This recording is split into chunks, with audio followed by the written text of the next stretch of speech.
Chapter 54, Simulator Finale. The Dark versus Evil. Thank God for that. Lucy was in the simulator. Me, Marie, Lori, Lynn, Senorita, Lori. Wait, Lori? Again? Me, Marie, Lori, Lynn, Senorita, Lori. Okay. Well, probably just a typo, you know. Unless there's two Loris and I somehow missed that happening. Me, Marie, Lori, Lynn Sr., Rita, Lori, Lainey, and Krista, Eileen. Eileen? Yeah, Eileen, Starfire, Raven, Silas, and Lisa. We're in the control room. The simulator activated, and Lucy found herself in a parking garage. Oh man, my eyes. I guess I can't read. Guess I gotta end this one early. She walked around and she heard someone screaming. Lucy turned the corner and saw a girl being pulled into a puddle. I'm in the Poltergeist 3. Wicked. That's Carol Ann Freeling, says Lucy. Why? Okay. Whatever. Hurry! Help me! Yells Carol Ann. Hang on, says Lucy. Lucy. Oh, right. Lucy spread her black angel wings and flew to her and grabbed her hand and pulled her out of the puddle. Carol Ann, hang on to me and don't let go, says Lucy. Okay, says Carol Ann. Lucy fired black lightning at the puddle, and out came the spirit of Henry Kane, an insane priest and leader of the 19th century satanic utopian cult that wants to destroy the world. Okay. Henry Kane, says Lucy. Yes. How did you know my name? Asks Kane. I have my sources, says Lucy. Okay. Carol Ann, don't be afraid. You are the only angel who can lead us into the light, says Kane. I trust him. No, you only want to use me for evil, says Carol Ann. I don't want to hurt you, says Kane. Yeah, fat chance. You're just dragging her into a puddle. I thought it was going to be not The Shining, It for a second. But that's a storm drain, not a puddle. You know what? I entirely believe that It is going to be referenced in this fanfic. I'm convinced of it. In fact, no, I'm not going to make any, I bet $50. I'm not going to do any bets. Last thing I need is to lose more anything over this amazing fanfic. I don't want to hurt you, says Kane. I won't let you have her, you monster, says Lucy. Lucy then pushed her bangs back and revealed that she had red evil eyes. Okay, but okay, so you're calling her eyes red and evil, right? Not like evil looking, just straight up evil. Like that's not good, right? That's evil. Evil's evil. Evil isn't good. You're like I understand Lucy's all into the black and darkness and the occult, but that doesn't mean that she has to be evil, right? I mean, you just said red eyes. That's cool. Red eyes are cool, but calling them evil just makes it seem like she's not a great character. Like an evil character, wouldn't you know? You want to get to Carol Ann, you got to go through me, says Lucy. Whoa, I didn't know Lucy had red demon eyes, says me, I say. That's the reason why she hides them? I had no idea, says Lainey, who has known Lucy. I don't remember. I don't know if Lainey's older than Lucy, but there is no way that this is the first time that she's maybe it's a um crap. What was I gonna say?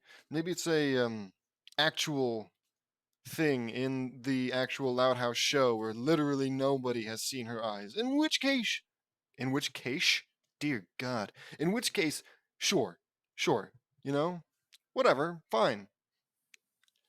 But if JD here, James Knutson, is seriously implying that these characters, at least Lainey anyways, have never seen Lucy's eyes, that's just stupid. Okay?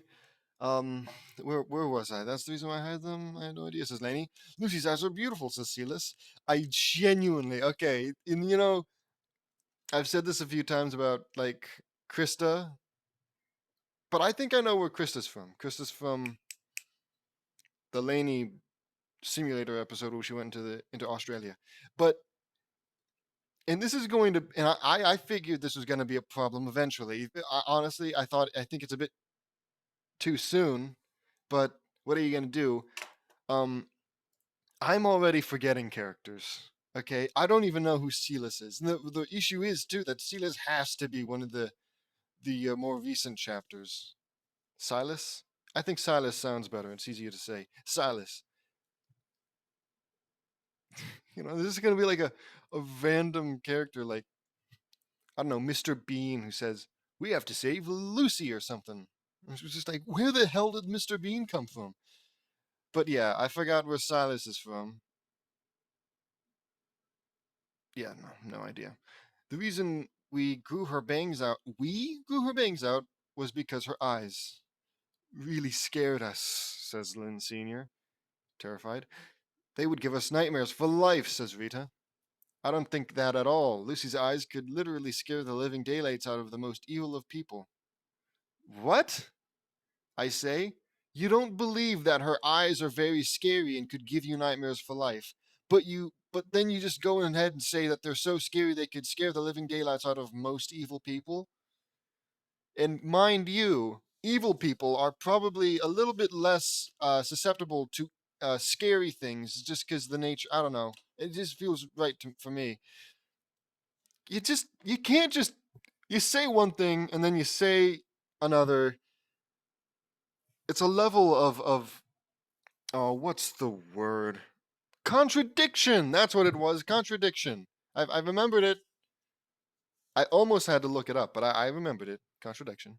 It's a level of contradiction that is great. I've lost my train of thought. I agree, says Vuri.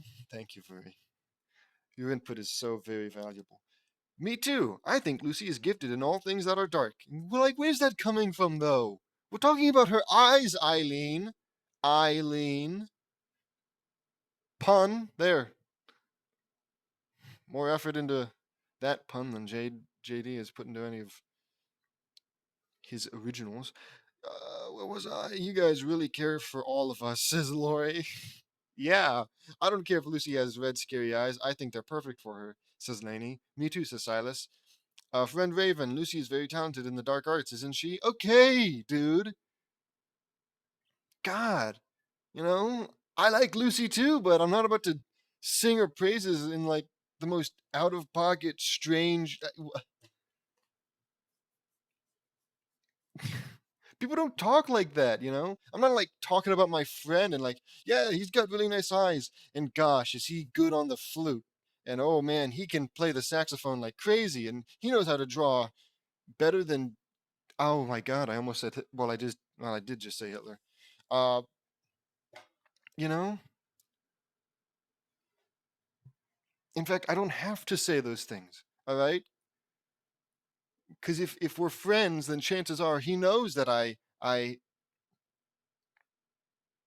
think highly of him in certain ways. Okay, I'm getting off track already.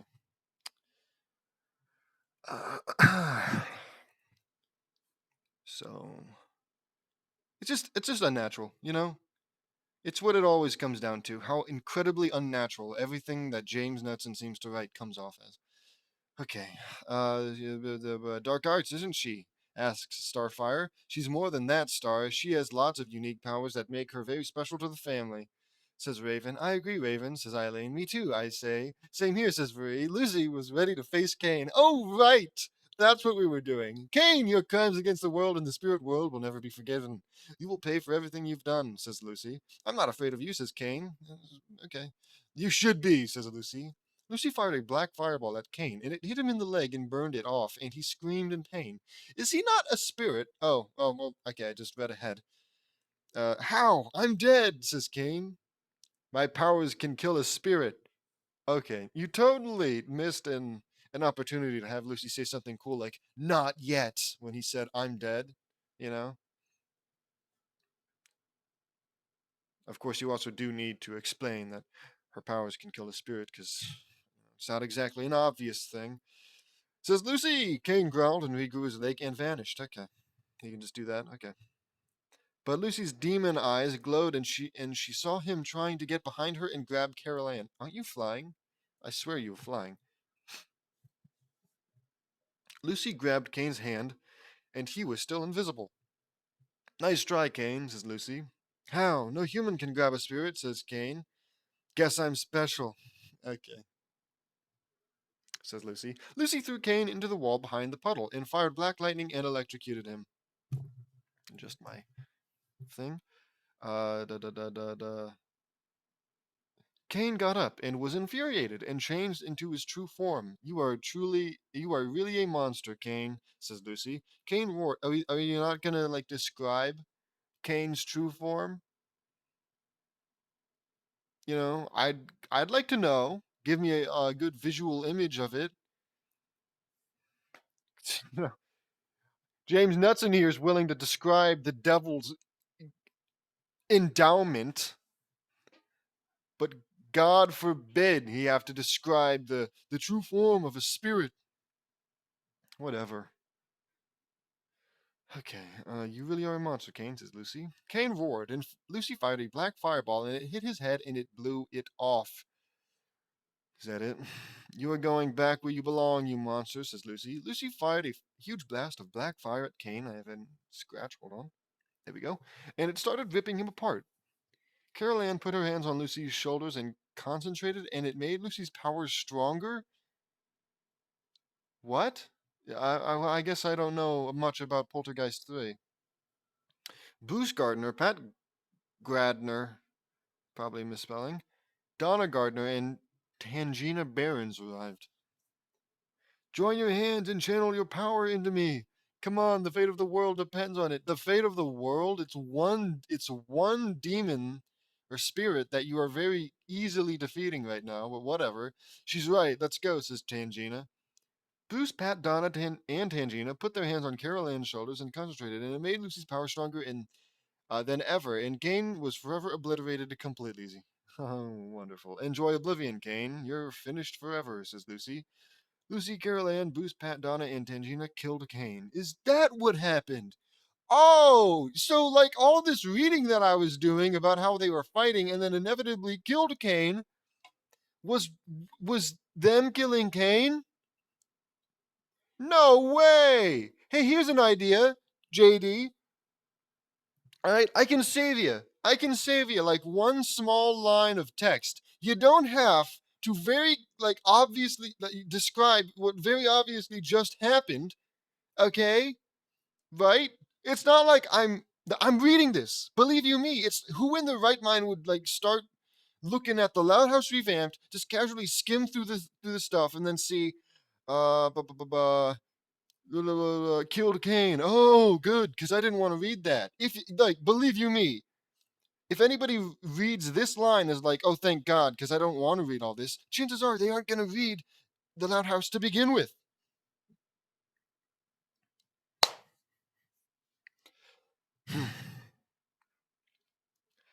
um, where was I? Just I can't help it. Lucy turned to them and smiled. Carol Ann hugged Lucy and cried hard into her. Lucy comforted her, and Carol Ann and her family were finally free of Kane and his evil forever. I guess I'm falling asleep. In Carol Ann's room, Carol Ann decided to reveal the truth. The truth is, I've actually had an encounter with Kane before, says Carol Ann. When was this, Carol Ann? Asks Lucy. It was 6 years ago. My family used to live in Cuesta Verde in California. Maybe Kiesta, whatever. It was a good time for me, my brother Robbie, my big sister Donna, and my mom and dad. But Kista Verde, I'm absolutely obliterating that. I know Verde. I'm pretty sure Verde is correct. Had a dark secret. It was built over a cemetery, and the bodies were never moved. A storm rolled in, and me and Robbie were in bed with Mom and Dad. The TV was done broadcasting for the night, and I heard some voices calling me. I touched the television screen, and a ghostly figure came through our TV and went into our house. Strange things happened. During another storm, a tree came to life, and it took my brother, and I was taken into the spirit realm through my closet. Okay. Yes, I remember that. I assisted a team of parapsychologists and saved Carol Ann that night, says Tangina. What happened to your brother?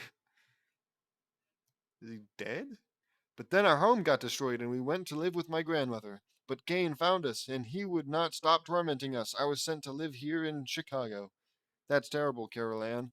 Uh, I'm glad Kane is gone forever, says Lucy. Me too. He sounded extremely evil, says Pat. Yeah, you saved Carol Ann, and you may have saved everyone, but we never got your name, says Bruce. Justice. Justice is my name. Oh, I'm sorry. My name is Lucy Loud, says Lucy. How are you able to communicate with spirits, Lucy? Asks Carol Ann. I have heightened spiritual awareness, and I can see, talk, and hear the dead, and I was given special powers that can kill ghosts. Wonderful, says Lucy. You are truly one talented girl, Lucy, says Tangina. Thank you, Tangina. I hate that name, alright? I'm pretty sure it's not like James Knutson's doing, but Tangina, awful name. If your name is Tangina, change it. Thank you, Tangina. I'm glad you were able to help out. But what happened to Carol Ann's mom and dad? Asks Lucy.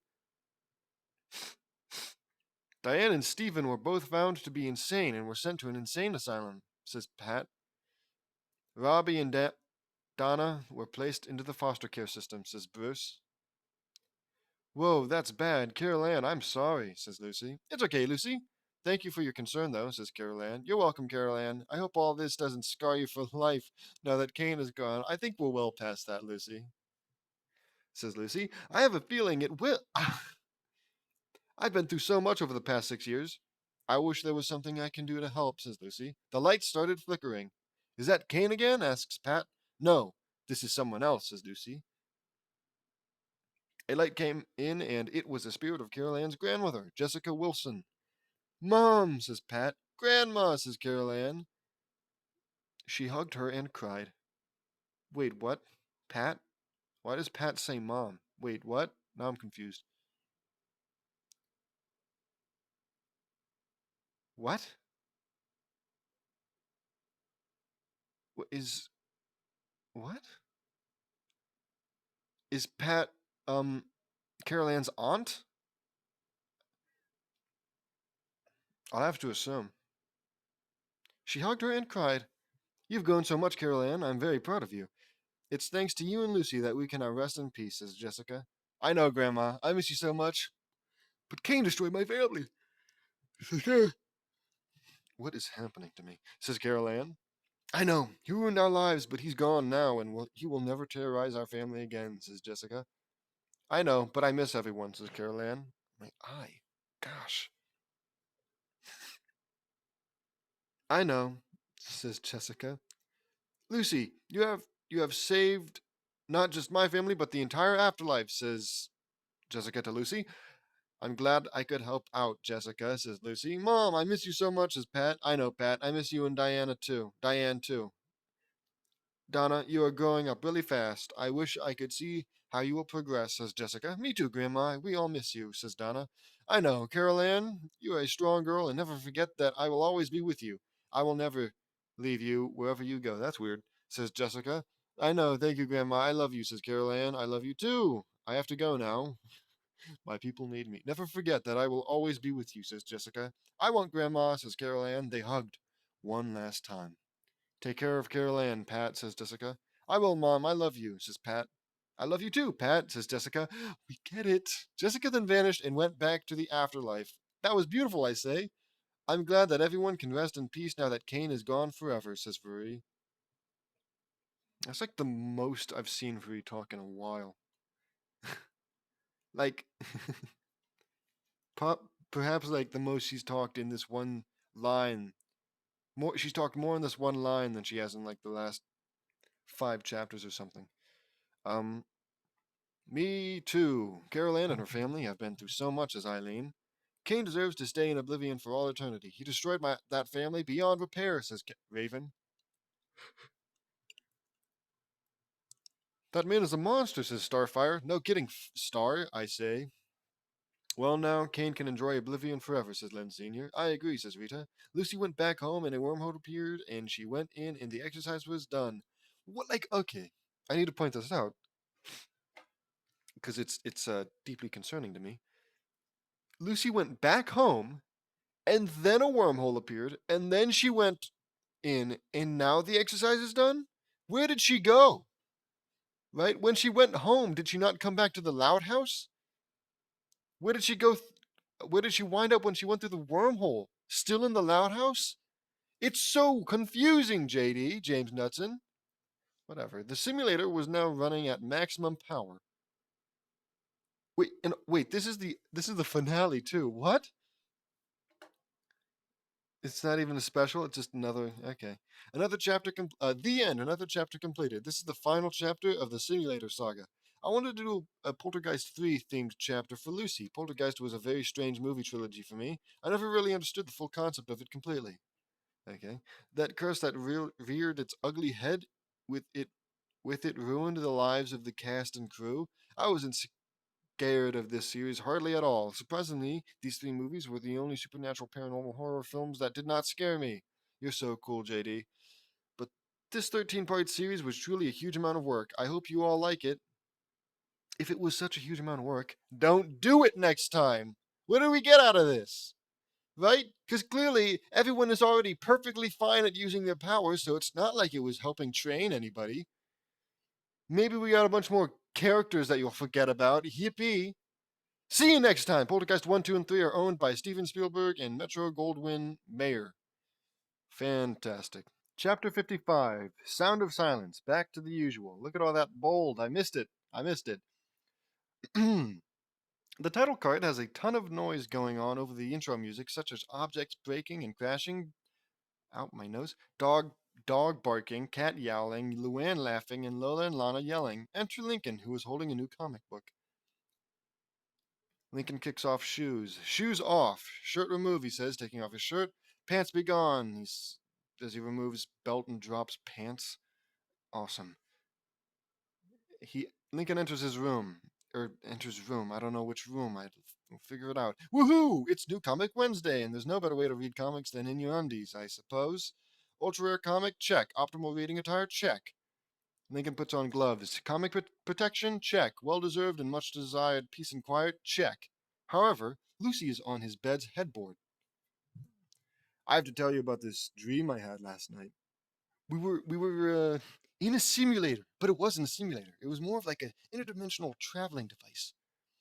And this weird guy named JD, everybody called him JD, everybody loved him. He wouldn't stop, he wouldn't leave us alone. He kept putting people in our house. Anyways, I'd like to tell you about this dream I had last night. Lincoln yelps at her presence. I'd like to tell you I have to tell you about this dream I had last night, says Lucy, and Lincoln yelps at her presence. There. I'd love to hear it, but as you can see, Lincoln gets cut off. So I'm hanging out in this coffin, and all of a sudden, Lincoln knows she won't stop and goes under the grown-up table to read his comic. Whatever that means. Peace and quiet? Check. Again, says Lincoln. But suddenly a lizard came crawling over his comic. Izzy, where are you? Asks Lana. Lincoln screams and hit his head under the table. Ow! Exclaims Lincoln. You know what's weird? We haven't even seen JD, you know? Typically, it's like, oh yeah, it starts out with JD and Vere walking over to the loud house or something like that. But he hasn't been introduced for like, this is strange. Okay, where was I? Lana looks under the table. There you are. Oh, hey, Lincoln. I see you met my new lizard. Izzy, want to pet him? She asks. Lincoln glares at her and moves to the house vents. Peace and quiet. Check again, says Lincoln, growing irritated. All of a sudden, Luna plays a really loud guitar riff and causes Lincoln to fall out of the vent and into her room. Nice stage dive, bro, says Luna, continuing to play, making Lincoln shake over the noise's vibrations. Lincoln is now in a dark place where only his eyes can be shown. Finally, peace and quiet. Check. Again, says Lincoln, starting to lose it as he turns on a flashlight. It is revealed that he is reading in the garbage can outside, and Luann lifts up the lid with a garbage bag. Oh, hey, Lincoln. What has four wheels and flies? A garbage truck. Ha ha ha ha. What? Oh, right. Okay. I got it. But hey, look at that. Actual, like, pun that's well written. It's not funny. It never will be, but it's just nice to see something that isn't like, hey, what has four wheels and flies? And then she just says something stupid like a four-wheeled fly, Well, it's not a pun, it's just like checking the boxes. Yep, okay. So the punchline has to include all the words I used to describe it. Four wheels and flies. Boom. A four-wheeled fly. Stuff like that, which just isn't it's not good. Can't be good for my health. I should do a drinking game. No, no. Even if I wanted to drink, I'm not gonna. Whatever. What was I? Ha ha ha. I would talk trash, but I refuse. Ha ha ha ha ha ha ha. She laughs again as Lincoln just rolls the garbage can away in frustration. Now we're both on a roll. Ha ha ha ha ha. She laughs some more and more and bangs the lid on her. What? Laughs some more and bangs the lid on her. Walks into the living room picking trash off him. I think it's supposed to be like Lincoln bangs the lid on her and then walks into the living room while picking trash off of him. I think that's how it's supposed to be read. Lincoln, are you alright? Asks Laney, who is seen reading a book with Penny. Already forgot who Penny was. Big bro. What? How can I be? There's no place in this house where I can read without any interruption, says Lincoln. I know, big bro. It's very hard. Big bro? Who? Wait, what? Penny? Who's Penny? Right? And why is she? Is it like bro as in friend, or are you actually implying that Lincoln is your brother? Whatever. Well, here's Laney gets cut off. Is it too much to ask for a little peace and quiet so that a guy can read his comic in his undies? Says Lincoln, walking over to the sofa to sit down. Sadly, when you've got 13 sisters, it's almost impossible to get a moment's peace, he says to the viewers. An ad comes on TV. Do you find it almost impossible to get a moment's peace? Asks the announcer. Yes, says Lincoln, exasperated. Wait, yes, he repeats, suddenly intrigued. Then you need the Noise Be Gone 2000 earbuds with 12 different soothing sounds. Tune out that noisy world and enjoy a little me time. Only 1995. Call now, says the announcer. Sold, says Lincoln, going around looking for some of his money. Why am I having a hard time reading this? Sold, says Lincoln, as he goes around looking for some of his money he has been saving up in various places he would keep it and get the exact total he needs and gets on the phone with customer service. Same day delivery? How much is that? As he's told, he gets out some more money and has enough of for the same day delivery. Yeah, let's do it, says Lincoln. Okay. In just a short amount of time, a delivery drone. Oh, I just looked at the length of this chapter. Goodness, goodness. Okay. A delivery drone comes by with Lincoln's package. Lincoln answers the door and picks up the package. Ah, Noise Be Gone 2000. Take my money, says Lincoln, handing the drone the amount due. The amount is too much for the drone to lift, and it crashes down on the. What? Lincoln opens up the buds and puts them in while seeing the ruckus his sisters are causing. How is it too much? I mean, sure, same day delivery probably added money, but it was 1995. I mean, this is probably actually in the original episode, right? So it's cartoon logic, but just frankly speaking, it would have to be like hundreds, or maybe it's a really small drone. I don't know. Then again, if it could lift the earbuds, whatever. Or wait. Lincoln's a kid, so maybe he doesn't have paper money. Maybe he paid like almost entirely, if not entirely, in coins, which obviously is a heck of a lot heavier than dollar bills. I'll have to assume. Or I could watch the original episode, but I'm not going to do that. I wouldn't actually know where to.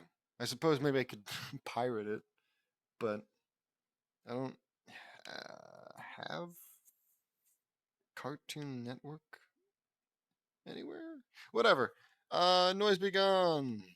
Noise be gone, says Lincoln, pressing buttons on buds, and suddenly gets a wind chime sound over his sister's commotion. Tries other settings like trickling water, chirping birds, and waves crashing and is relieved. Goodbye, pesky, noisy sisters. Hello, me time. Lincoln comes in to talk to Lincoln about something, but since Lincoln's earbuds have canceled out her dialogue, it is unknown when she is telling him. Whatever you say, sis, says Lincoln, not paying attention. Next, Luna comes in to show off a rocking solo, but Lincoln doesn't hear it. Cool jam, says Lincoln, ignoring. Finally, Lana and Izzy come in, and Lana has something to tell Lincoln, but she's muted. She's she's she's mudded. Ha ha ha ha. That's yeah, that's some hip kid lingo. You know, I'm with it. I'm pretty young, but she's muted, out like Lori and Luna. You know what, girl, says Lincoln, too focused. He takes off. He takes the buds off as Lana leaves. Noise be gone. You are awesome. Me, Free, and oh, here he is, the star of the show. Me, Free, and Eileen coming. Why Eileen? Is Eileen suddenly part of the? Oh God, wait. Is this the start of the harem? No, it says much later on, doesn't it? Harem later on. Surely he doesn't mean 55 chapters, yeah? Meavery and Eileen come in. Hey, Lincoln, I say. Oh, hey, guys, says Lincoln, who, for some odd reason, decides to listen to these guys talk, but not his sisters. It's because he knows that JD always has something important to say. Just come on.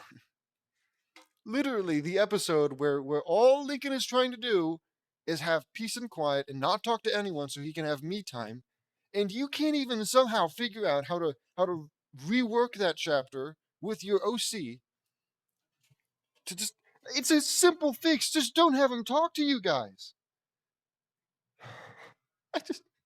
This is so easy. I could write better than this. In fact, maybe I will. I'll do.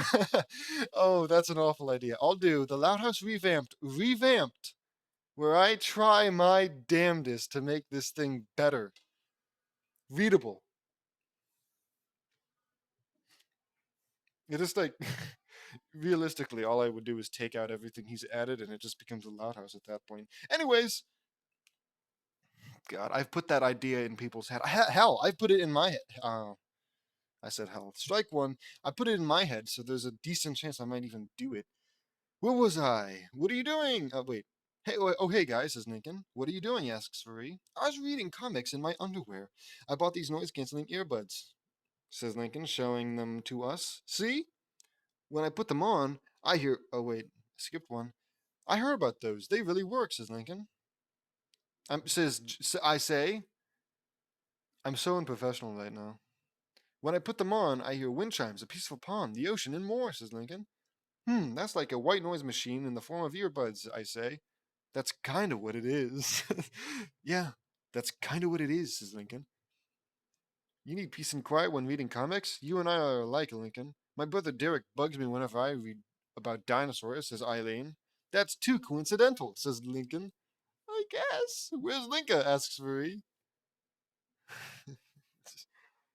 Good question. Where the hell is Linka? Oh my goodness! I just said. Okay, strike two. Downstairs playing video games, says Lincoln. Eddie's with Luann, so we wanted to come and see you like always, says I say. That's fine, says Lincoln. Can we come with you and see if these work? How? What? Whatever, I say. Sure. So why stop at comics? Asks Lincoln, putting them back on. Let the quiet times roll, he says, while working on a model plane with Eddie and Luann, telling some of her with Eddie and Luann telling some of her comedy material. Funny stuff, says Lincoln. Just so you know, he's not ignoring you. He only wants some. He only wants some peace and quiet. He bought these really cool white noise earbuds that tune out all the noise. He just wants some time to himself. I say to Eddie. But there's a difference, right? He's like actively implying that he's listening to people. It's rude what he's doing. If he simply told people that came up to him that he's just wants peace and quiet and he can't hear them because of the earbuds, that'd be fine. but he's actively like pretending like he's hearing them. You know, he's like, "Oh, funny, funny stuff" to Luann's jokes, even though he doesn't know what the heck she's saying, which is rude.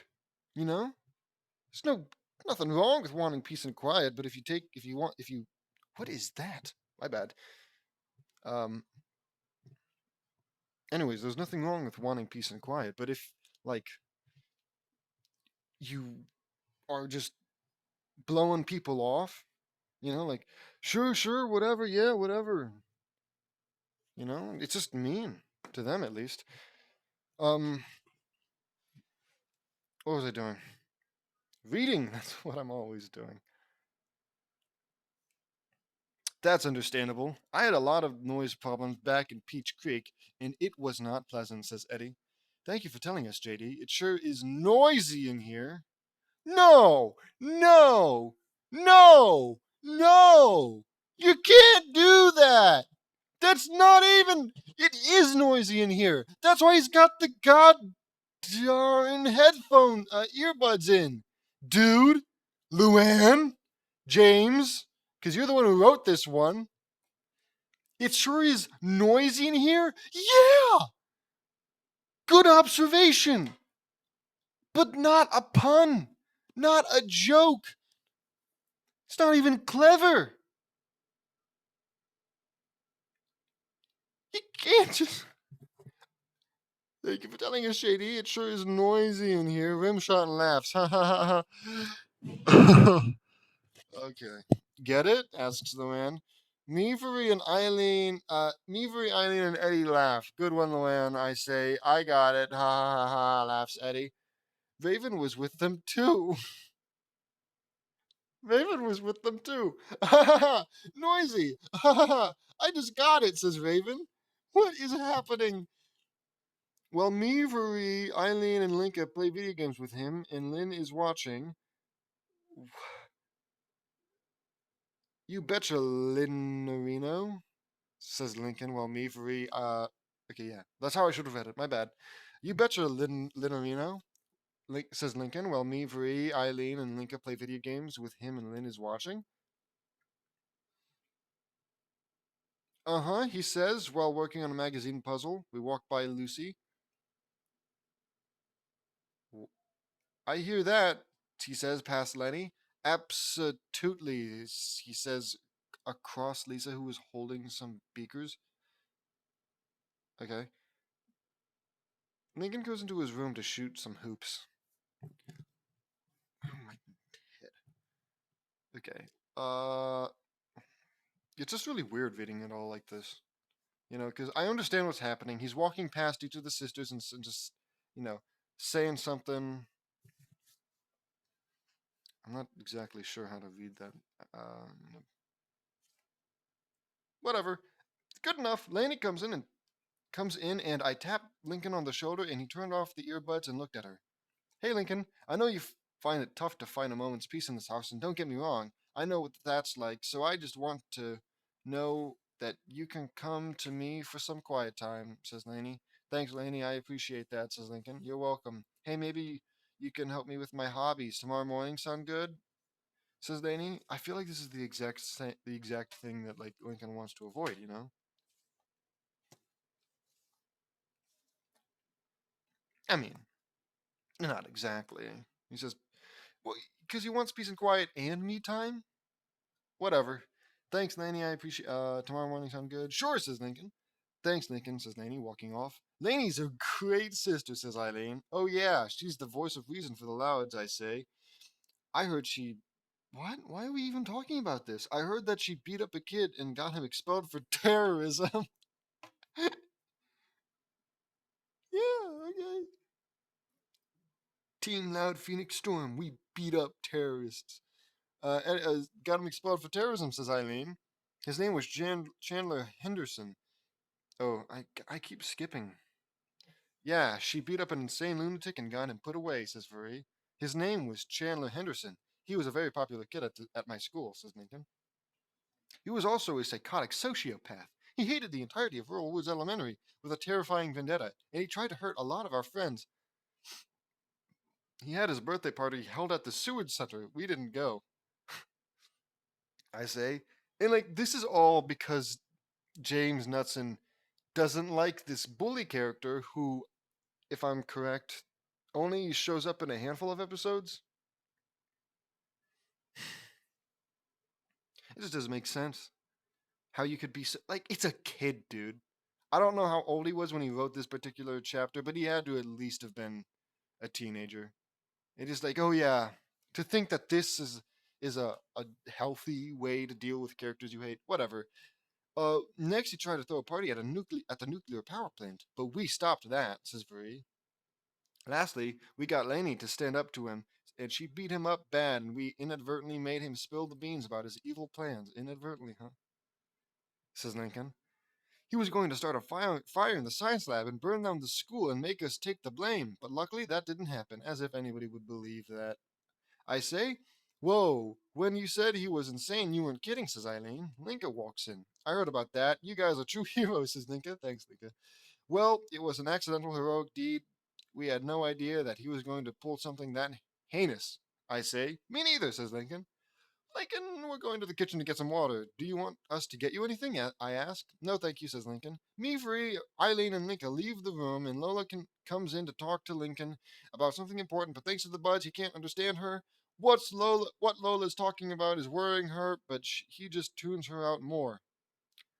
Ah, expels Lincoln. Bedtime. Me, Marie, and Eileen are in our sleeping bags, ready for bed, because we may as well live here at this. You do. Wait, you do. In one chapter, you literally merged the Loud House with Knudsen Manor. So, are you seriously sleeping over in your roommate's room for some strange reason? That's okay. Honestly, that's not the most unbelievable thing, but like, come on, you see him every day. And I say that's not unbelievable because when I was young, every once in a while, I'd have like a little sleepover with my sister or brother or something. It was fun. Nice little. Of course, we were young. I'm not sure how old we were exactly, but at the oldest, I'd say as old as Lincoln is in this show. Actually, no, we were much younger. Okay, anyways. Ba, ba, ba. Thanks for the silent day, guys, says Lincoln, taking the buds off. You're my new best buds, he says, polishing them. He puts them away and awaits to see them again tomorrow. Night, Lincoln, I say. Night, guys, says Lincoln. I sense, okay, I sense something. I sense a disturbance in the force. It's probably nothing, I say in my head. We go to sleep. As if Mr. Perfect here senses something in the force, thinks it's nothing, and that's how we get whatever, like, that's the way that he decides to move things along, you know? Well, we gotta finish the chapter. There has to be the conflict or something. So even though realistically he should totally 100% be capable of stopping whatever's coming, he just says it's probably nothing.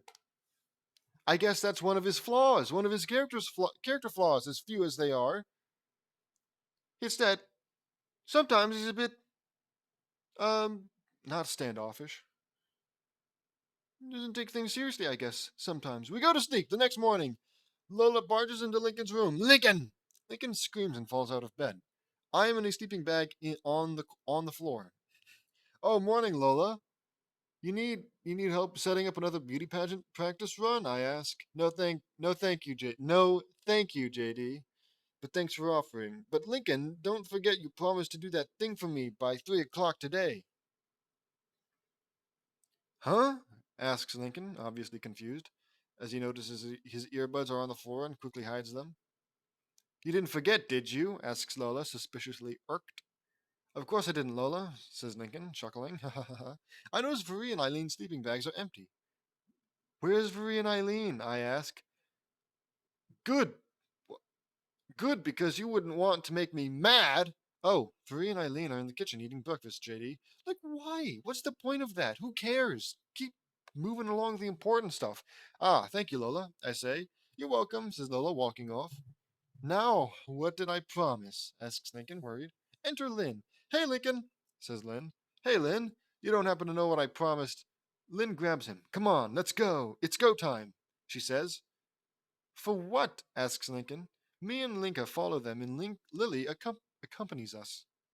Wait, do Lincoln and Linka, like, share a room?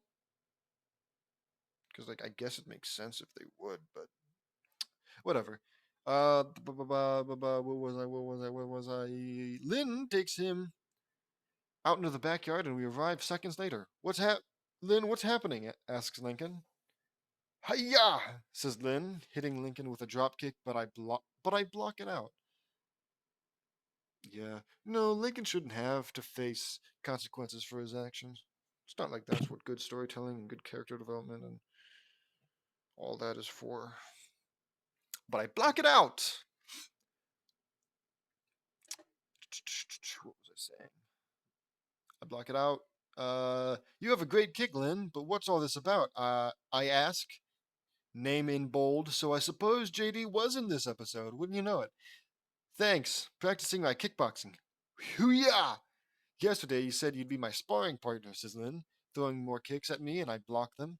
Remember? Hi-yah! I guess I did? What? What's happening? I guess I did. I say, Lynn delivers a powerful kick to me, but I block it. So, do you know where Lola went today? Asks Lincoln. Okay, so here's what's happening, I believe. So, Lynn, for some strange so Lynn asked JD to be her sparring partner. Even in the original episode, right? Obviously, Lincoln promised to be her sparring partner. So that's why the me's are in bold. But that doesn't make even the slightest bit of sense since Lynn comes into Lincoln's room, um, takes Lincoln with her, and then JD and Linka and Lily, I guess, decide to follow them. You know, Lynn doesn't like exchange a single word with JD about like, okay, JD, let's go spar. No, no. For some reason, she takes Lincoln with her, who apparently didn't even promise to do kickbox sparring.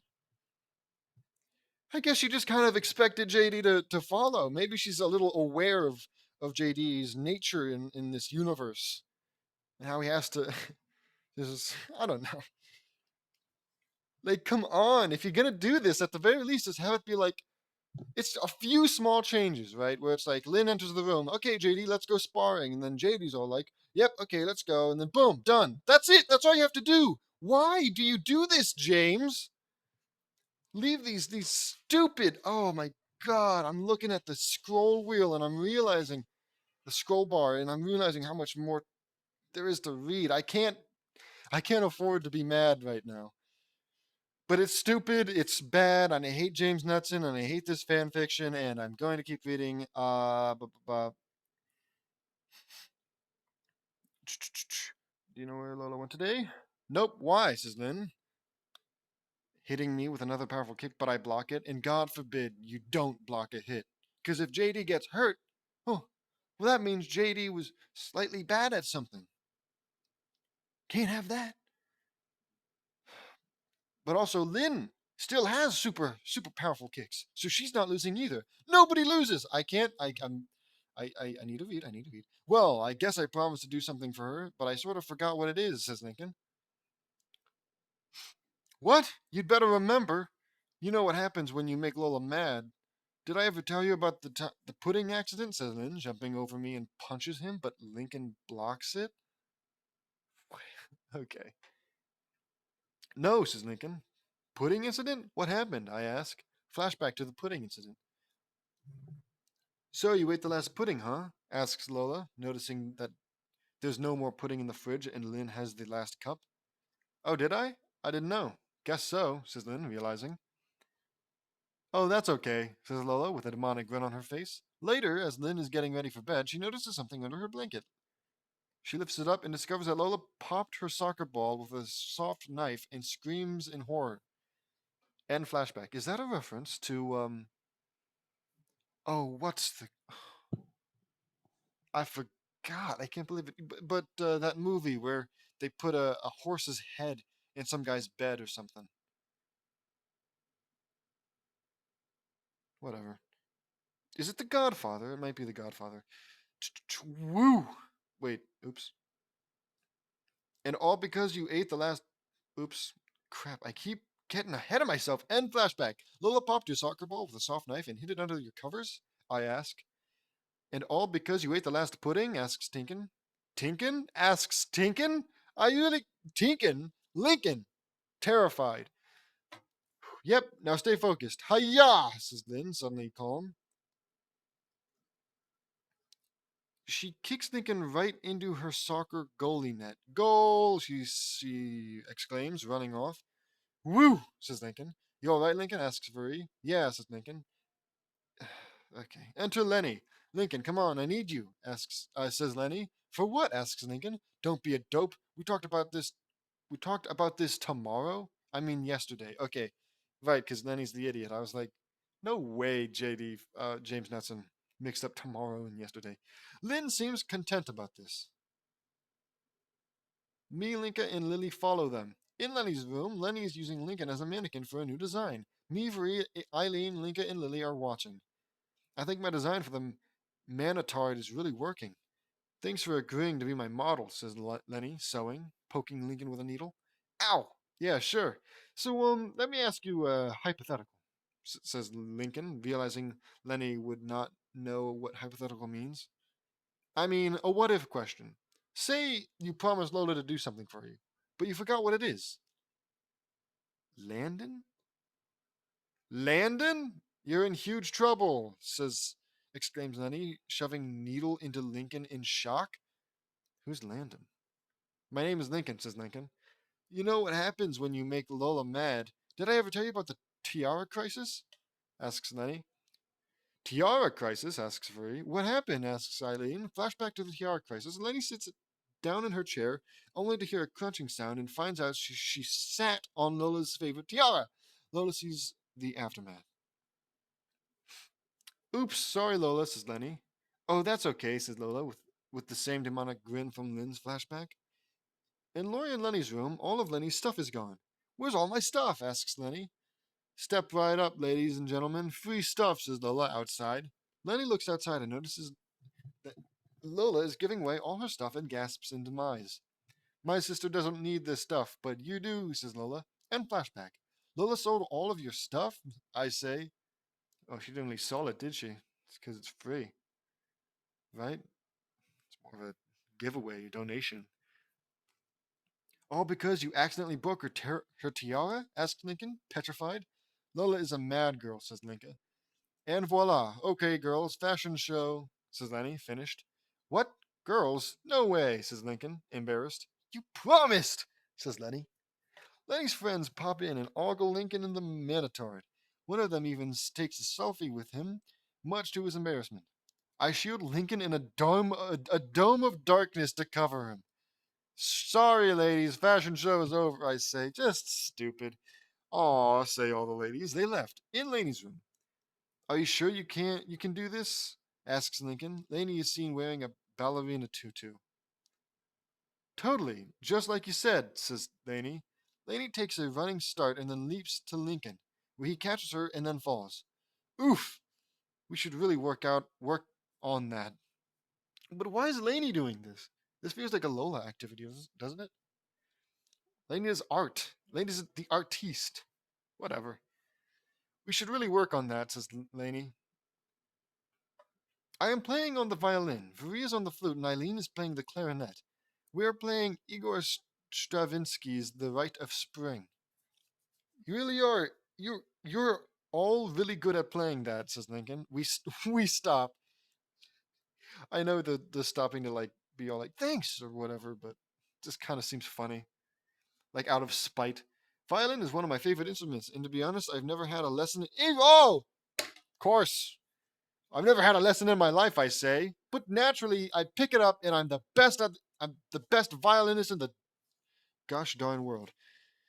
Oh, you are really talented, JD, says Laney. Thanks, Laney, says I. You're all talented. But Laney, when did you even start ballet? Asks Lincoln. Just a hobby I'm working on. You said you'd help me, says Laney. Yeah, I did. You're very graceful, Laney, says Lincoln. Thanks, says Laney. Laney has quite the talent. She can dance really well and gracefully, says Krista. Thank you, Krista, says Laney. Well, anyway, I promised Lola something, and Lincoln gets cut off. What? Do you remember what it is? Asks Laney. I was hoping you knew, says Lincoln. Oh no, this is not good. You should never make Lola Lola mad. Have I ever told you about the slip? Asks Laney. Oh no, I have a feeling I'm not going to like this. I say. Flashback to the slip. Oof, I'm trying not to cough. Laney was painting something in the hallway, and some red paint dripped as Lola was on her pageant walk, and she slipped on the paint, getting it all over her back. Oops, sorry, Lola, says Laney. Ew, oh, that's okay. I can wash that off, says Lola, with the same demonic grin from Lenny's flashback. Minutes later, after Laney washes her hands in the bathroom, she gasps in horror to see that her painting was destroyed. Then she followed a trail of paint footsteps to see that her chest was smashed to pieces with the easel. With the easel?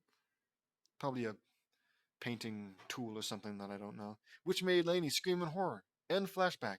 Holy ketchup stains, I say. Lola is a monster, says Free. She did that, asks Lincoln, trembling in fear. Yes, and I don't even want to know what she's going to do to you if you don't do what she asks you to, says Laney. Let her try. I say, you're so cool. I won't let her, says Eileen. Thanks, guys, says Lincoln, who, like, let's be honest, deserves this for just casually um, ignoring his sisters without telling them why he's ignoring them, you know? Like, sorry if I'm ignoring you, but I just want peace and quiet. That's all. That's all you gotta do. Easy as that. I won't let her. Thanks, guys, says Lincoln. Lincoln runs off, but Laney stops him. Wait, we have one more performance, says Laney. I know just the song for it. Be right back, I say. I run out and I bring a cello. Luna's letting me borrow her cello. My grandma and dad's side. My grandma on my dad's side played the cello, I say. Neat, says Lincoln. We play. Oh man, Pyotr Ilyich Tchaikovsky's Arabian Dance from the Nutcracker Suite. Ooh, that's one of my favorites, says Laney. Mine too. The Arabian Dance from Chick. Ooh, the Nutcracker Suite is an amazing dance, I say. Yeah, says Laney. Lincoln and Laney continue dancing. You sure I agreed to do this? Asks Lincoln. I believe your exact words yesterday were, whatever you say, sis, says Laurie. We were in Laurie's room. It is shown that Lincoln is being used as an ottoman for Laurie to paint her toenails. Trust me, Lincoln. My sister uses me as an ottoman to paint her nails all the time, and I'm used to it? Really? I guess. I mean, hey, if it's a real world example, because, self insert and all that. My sister never has, though I'm not sure how often she painted her nails. Where was I? Oh, that's right. This is Lincoln. So I hear you got a little Lola problem, says Lori. How did you. Lincoln gets cut off, surprised that she knew. Word gets around. Now listen to me, Lincoln. You know what happens when you make Lola mad. So you'd better figure out what you promised her. Did I ever tell you about Sneeze-ageddon? Asks Lola. Lori. Flashback to Sneeze-ageddon. Lola and Lori are sitting on the couch bored. Lola suddenly sneezes. Achoo! I didn't hear a bless you, says Lola, noticing Lori right next to her and clears her throat. Lori ignores her, and Lola gets that demonic grin again. Cut to a pot boiling water on the stove that Lori passes by. Has anyone seen my phone? Asks Lori. Noticing the pot, she opens the lid and uses tongs to pull out a familiar object. She gasps to see that it is her phone now destroys and screams in panic. End flashback. Lola destroyed your phone because you didn't say bless you? I ask. Yep, says Lori. Geez, that was like that one episode of The Twilight Zone where they boil some guy's phone. Whatever. The Twilight Zone, I say. The Twilight Zone? What's that? Oh, good. Asks Lori. It was an old show that was made back in 1959 and 1964. It was created by Rod Serling. It's one of my dad's favorite shows from his past. It's a oh no. It's about what happens to people that go through paranormal, futuristic, or supernatural events, sometimes too complicated for the human mind to fully comprehend. These incidents involving you guys and Loy remind me of the episode It's a Good Life. I explain. What's that about? Asks Lincoln. It was made back in 1961. It's about a young boy the same age as Lola and Lana, and he has omnipotent mental powers, including mind reading. He can do anything with his mind, and he lives in a fictitious town called Peaksville, Ohio, and he isolated the whole town from the rest of the universe. He ruled over that whole town, and everybody fears him. And if they don't show respect for him, he banishes them into a never-ending cornfield from which there is no return. I say, how is that anywhere? I mean, sure, he's the same age as Lola, and Lola is a little bit malicious, but like, that's where it ends, right? Whatever. Whoa, that is terrible, says Lori. Yeah, Lola has fire powers, but she doesn't use them like that, I say. Well, that's because you can't isolate an entire town from a unit from the rest of the universe and then banish people to a cornfield with fire powers. Genius! Thank goodness, says Vuri. If she did all that stuff to you guys, what is she going to do to me? Asks Lincoln, fearing immensely. Maybe you should talk to Lana. I'm sure she'll be able to help you, says Lori. Of course. Thanks, says Lincoln, relieved as he gets ready to go. I haven't done my top coat yet, says Lori. Lincoln resumes his ottoman position. Lana's room. You what? You know what happens when you make Lola mad. I don't know what she wants you to do, but you'd better figure it out. Did I ever tell you about the frog fiasco? Do I want to know? Do I want to know about the frog fiasco? Asks Lincoln, fearing immensely. Flashback to the frog fiasco. Lola is trying to apply some mascara when a frog croaks from behind her, and makes her mess up. Aw, you're a burpy derpy today. Isn't he the cutest? Asks Lana. So cute. Ha ha ha ha, chuckles Lola menacingly under demonic grin. Later, Lana is getting ready to feed her frog. Who's hungry? Asks Lana. Seymour, where'd you go? She asks, noticing he's not in his tank. My eyebrows itchy. Give me a whole second. There we go. She hears Lola whistling and notices her carrying a shovel, seeing that Lola killed and buried Seymour. No! End flashback. Is that actually what happens in the show? I mean, sure, it's just a frog, but or a toad or whatever. No frog. But even that seems a little bit dark for the Loud House.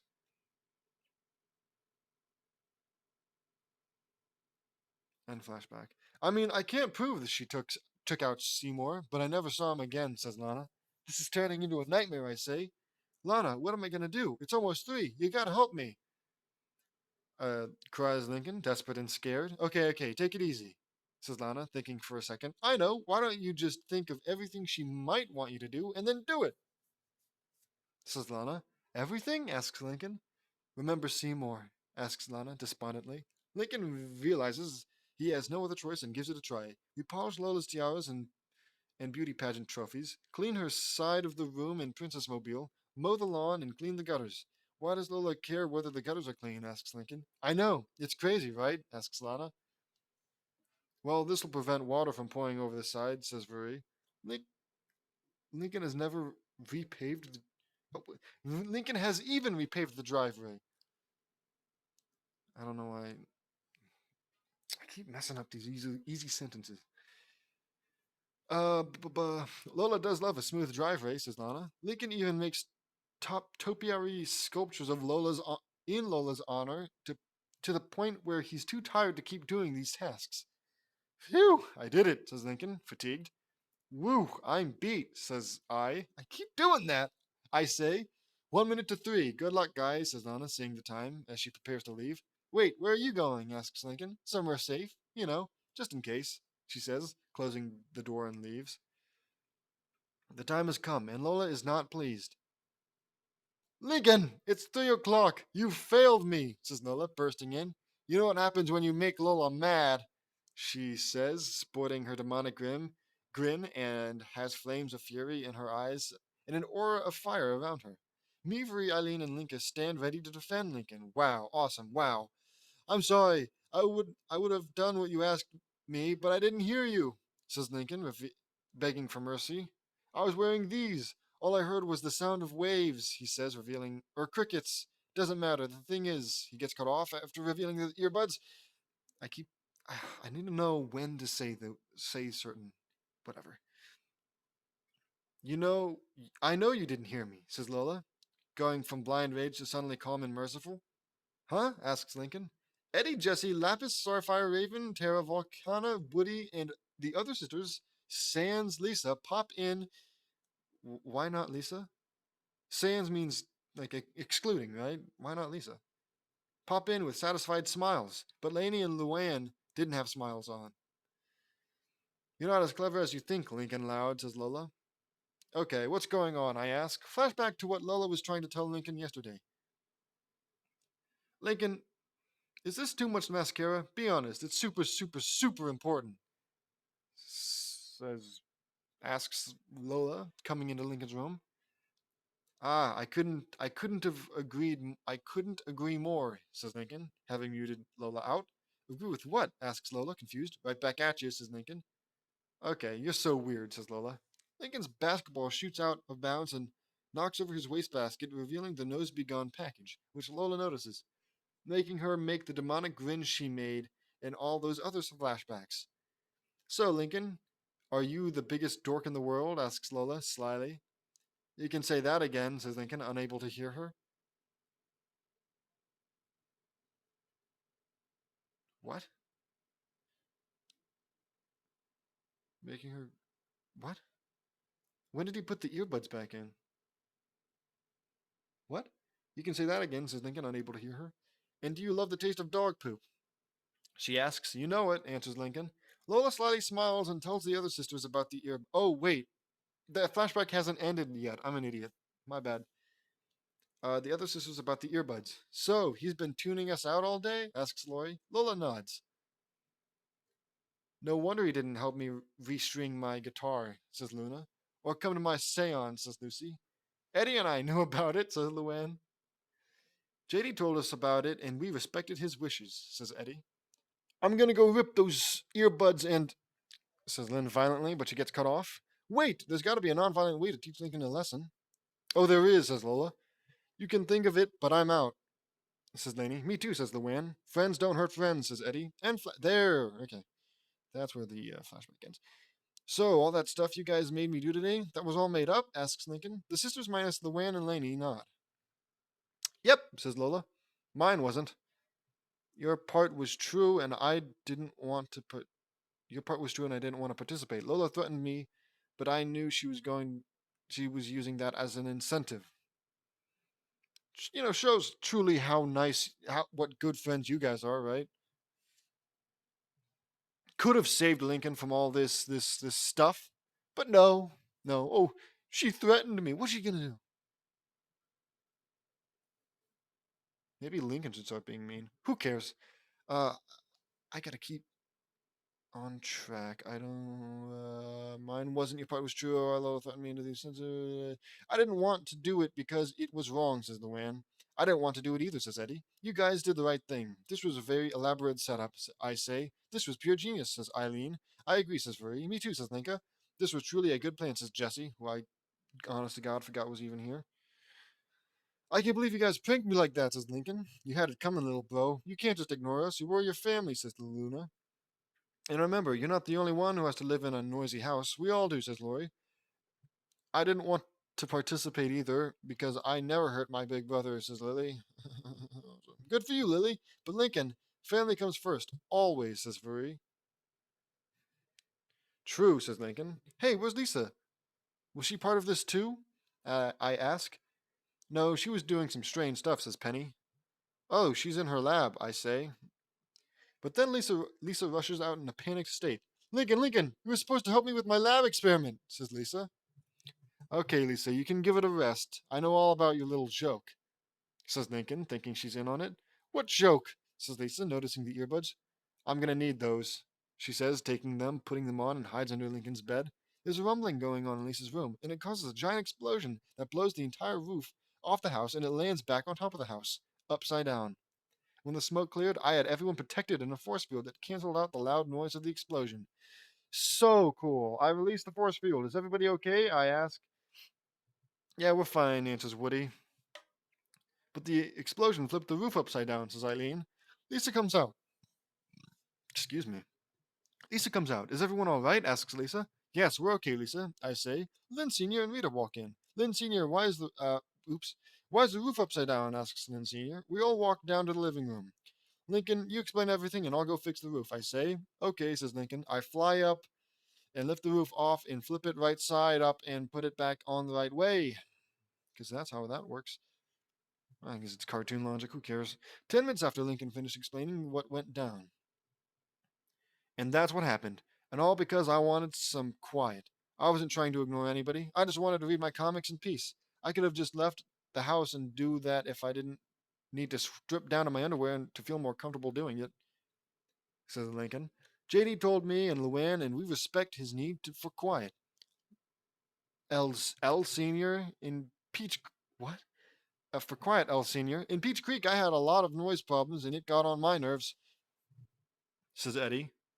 Lisa, me, Penny, and Luann had no involvement in all this, says Laney. Neither did Lily, Lapis, Jessie, Woody, Starfire, Raven, Volcana, or Terra. I say, Lola, did you honestly think that was necessary? Asks Lynn Sr. He needed to be taught a lesson, says Lola. I think some need it more than others. Lori, Lenny, Luna, Lynn, Lucy, Lana, and Lola, you are grounded for a week. Awesome. So no texts or calls unless it's an emergency, and no music. As for you, Lincoln, you're off the hook, says Vita. Really? But I'm the one that caused all this, says Lincoln. After what you've been through, that'd be beating a dead horse, says Lynn Sr. What does that mean? Asks Lincoln. How does Lincoln not know? Everybody knows whatever. That means that you've been through enough already, and adding a grounding to that would be like having to endure a fate worse than death. Sure, says I say. That's right, son. That's a bit extreme, but that's right, says Lynn Senior. That's not fair, says Lola, jumping onto the coffee table. You did all this, Lola. It's called karma, I say. JD's right. You can't take these matters into your own hands, Lola. Now you march up to your room and think about what you've done, says Rita. Lola stomped away in a huff. Lincoln, I'm sorry I used you like an ottoman, says Laurie. I forgive you, Laurie. Next time you should trim your toenails, says Lincoln. Noted. And Dad, JD said this whole thing was like an episode of The Twilight Zone? Why are you bringing this up? Says Laurie. The Twilight Zone? I haven't watched that show in a long time, says Lynn Sr. Me neither. What episode was it like, JD? Asks Rita. It was like It's a Good Life, says I say. I remember that one. That was about the little boy with omnipotent mind powers, asks Lynn Sr. Why are we doing this? Release me! That one was weird, I say. I love that one, says Lynn Sr. Great minds think alike, huh, Mr. Lynn? I ask. They sure do, says Lynn Sr. This was all very similar in some sort of way to that episode. Says Rita. Yeah, but Lola doesn't have mind powers, and we don't have a cornfield, I say. Ah, it hurts. Genuine mental distress is what I'm feeling right now. True, says Lynn Sr. Dad got me hooked onto that show, and it was weird, I say. I never heard of that show, says Laney. It was made back in the 1960s, Laney, says Lori. Oh, says Laney. Linky, I'm sorry about what I did. Uh, pricking you with those needles hurt me as well. How does that make sense, says Lenny. Lenny leaned in and gave Lincoln a kiss on his forehead, weird, making Lincoln smile. Me too. I thought beating you around would be fun, but being made to do it pretty much killed it. I'm having a stroke, says Lynn. I'm feeling a little reluctant about forgiving you now, says Lincoln. Lynn, you are a good fighter. I know I said that when you did all that stuff to me when Ronnie Ann was hurting Lincoln. What? Whatever. But you definitely have what it takes to be a championship kickboxer. I say, thanks, JD. That means a lot to me. Says Lynn, no problem, I say. Lincoln gave Lily the earbuds. Why are you giving me these, Lincoln? Asks Lily. Because I figured you could use them For getting some quiet with tranquil sounds, you need them more than I do, says Lincoln, for some reason. I don't know why Lily needs them more, but whatever. Thank you, Lincoln, says Lily. After the whole earbud incident, I decided to build Lincoln a big treehouse in the backyard. Of course you did. To help him have his own little sanctuary to read comics and have some peace and quiet. Lincoln loved it. It had everything. It was like a little man cave outside for him. He could just lock his door, He's got his own room. Whatever. Because I'm pretty sure they upgraded his closet to an actual room when they did the whole house upgrade. Okay, it was a little man cave outside for him. If you have a problem, don't try to avoid it, especially if your family has the same problem. It definitely helps to keep your ears open when someone needs your help, and definitely don't try something to teach someone a lesson. Both just might bite you in the backside, says Lincoln to the viewers. Lincoln then pulled a cord that extended a slide from the back, which he went down and made his way in the house, where Lisa watched from the kitchen window. And that's why it's always a good idea to get the smart one involved in your plan, says Lisa. You said it, Lisa, I say. That's our little scientist, says Vuri. I agree, says Lapis. Me too, says Eileen. The end. Another fanfiction done. I did this one earlier, but I lost everything when my computer went to sleep. But I got it all back. The Twilight Zone was one of my dad's favorite TV shows back when he was a kid. In the episode summary references, I put the Twilight Zone in as a reference. See you all next time. The Twilight Zone is owned by Rod Serling and CBS. Wow, this one sucked. Dude, I hate reading this. I don't think I can read another chapter. I think my throat even hurts a little bit from all this garbage that I've been spewing. So, I try to do 3 chapters, but if they're exceptionally long, like these ones. Hold on, let me check the next. Oh, no, no, no, no. No way. No, no way. Oh, no. Okay, okay, okay. It's not all bad. It's not all bad. It's not all bad, but I'm going to stop it here. So, yeah, don't forget to like and subscribe. Hit that bell notification button. And I can't wait to read this again. I'm hoping to pick up on reading. I don't want to do one a week, which is roughly what it's been for a while now. But I've been busy. But I intend to read more often, so that's something to look forward to, I suppose. Okay, bye.